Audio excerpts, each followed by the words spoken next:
Исәнмесез, эфирда яңалыклар чыгарылышы, студияда Лилия Гатина, улга тоба койбыр темалар турында кыскача. Күптән көтелгән яңгыр Чаллы халкын сөендерде дә, көендерде дә. Чаллы яңгырны ничек кабул иткән? Капиталь ремонт райисполком тукталышындагы җир асты кишүенә дә килеп җитте. Әлеге объектта нинди үзгәрешләр көтелә? Гидростроитель урамы үзгәртелә, эшләр кайчан тәмамланачак? Күптән көтелгән яңгыр Чаллы халкын сөендерде дә, көендерде дә. Синоптиклар фаразлаган яңгыр шәһәр халкы өчен сюрприз булмады. Кайберәүләр салкынча һава торышына шат, икенчеләре исә яңгыр күп яуды дип зарлана. Көчле яңгырдан соң Чаллының кайбер урыннарында зур күләвекләр барлыкка килгән. Безнең төшерү төркеме үз рейдын үткәрде. Нәрсәләр ачыклануын алдагы минутларда карагыз. 22-нче мәктәп янындагы җәяүлеләр кишүендә яңгырдан соң һәр вакыт зур сулыклар барлыкка килә. Кыш көне дә, язгы, көзге чорда да. Җәй көне яңгырдан соң да шундый хәл күзәтелә. Чаллыларның күпчелеге бу юлдан файдалана. Шул рәвешле аннан чыгу бик уңайсыз дип зарлана шәһәрдәшләр. Пенсионерлар без ана урожайга барабыз да, аннан кайтабыз ипләп кенә, ирем инвалид. Шулай итеп ипләп кенә йөрибез без менә. Аллага шөкер. Әзрәк кенә җыела инде. Менә мин һәр вакыт уйлыйм, менә нигә менә бу пешеход, не переходны ана тегендә ясамадылар микән дим ана. Это вот сейчас сегодня маленький бы еще дождик был, а когда вот дожди вообще осенью. Когда прошлый год сделали, вот очень плохо было. Здесь дорогу не сделали, но здесь тоже поравнять бы, детишки ходят. Но все ходят, не только детишки.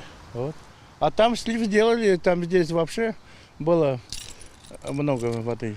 Бу зур күл Зяб бистәсенең 15-1 һәм 15-9 йортлары арасында урнашкан. Монда сулык киң, кешеләргә аның аша төрле ысуллар белән узарга, кай вакыт бөтенләй кагыйдәләрне бозарга туры килә. Мы здесь живем всю жизнь. Сколько есть? Лет 20, наверное, уж такой.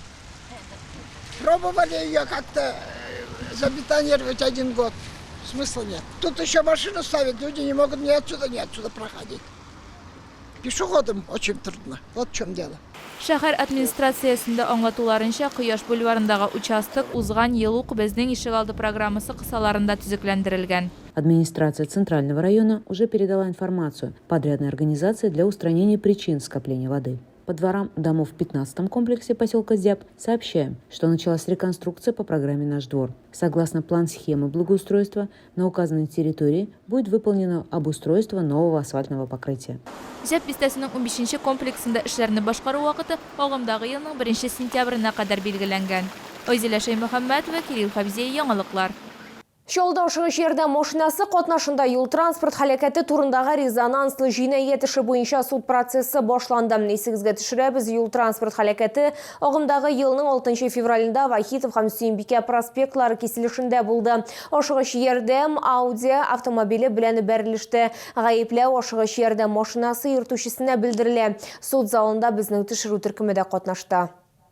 Гаепләнүчеләр эскамиясендә 40 яшьлек ашыгыч ярдәм машинасы йөртүчесе. Аның эш стажы якынча 18 ел. Бәхетсезлек булган кичне транспорт руле артында нәкул булган. Аңа юл хәрәкәте кагыйдәләрен бозу буенча гаепләү белдерелә.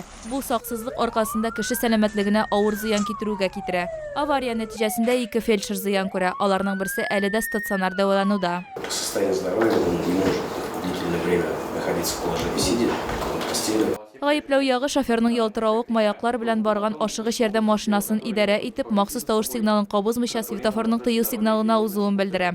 Самонадеянно рассчитывая на предотвращение общественно опасных последствий, своих действий не обеспечил безопасность движения и, не имея преимущества перед другим участником движения, проехал стоп-линию перед первым пересечением перекрестка на запрещающий движение сигнал светофора. Ашыгыч ярдәм машинасы йөртүчесе судта үз гаебен өлешчә таный. Авария вакытында тавыш сигналы булмау өчен җаваплылыкны ул үз өстенә алырга әзер. Ул шулай ук утырышка шаһитлар һәм зыян күрүчеләр чакырылуын сорады.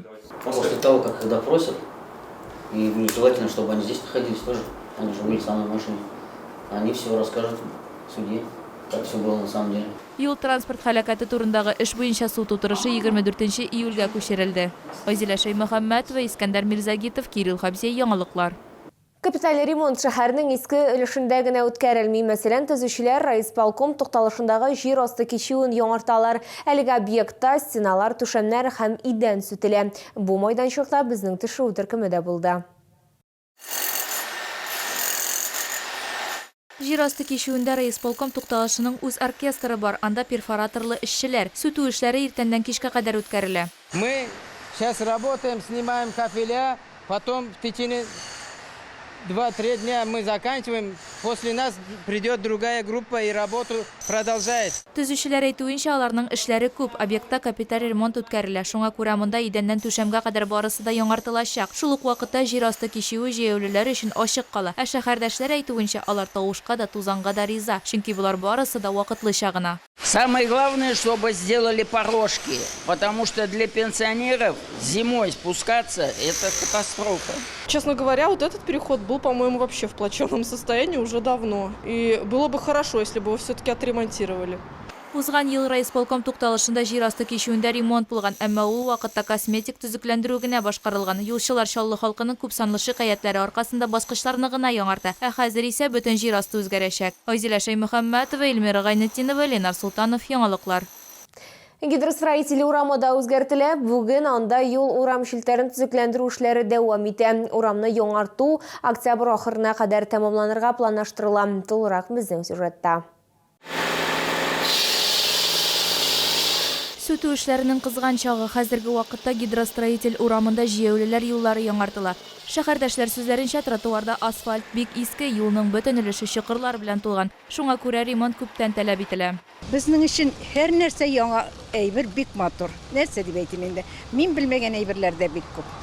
Шуңа күрә нәрсә ясасалар матур итеп, бөтенесе куаныч безнең өчен. Ну, элек да урамнар алама иде. Хәзер әйбәт карыйлар, ясыйлар. Гидростроитель урамында тигез итеп салынган асфальттан тыш шәһәр халкы шулай ук биредә күбрәк парковка урыннары һәм кибетләр күрергә тели. В июне месяце подрядная организация приступила к работам. На сегодняшний день ведутся ремонты по демонтажу портовых камней, пешеходных дорожек.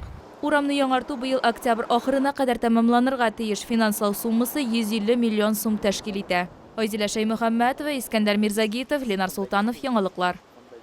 Бу сезгә җиткерәсе соңгы мәгълүматыбыз иде. Мин Лилия Гатина, сезнең белән сау булашам. Исән-имин булыгыз.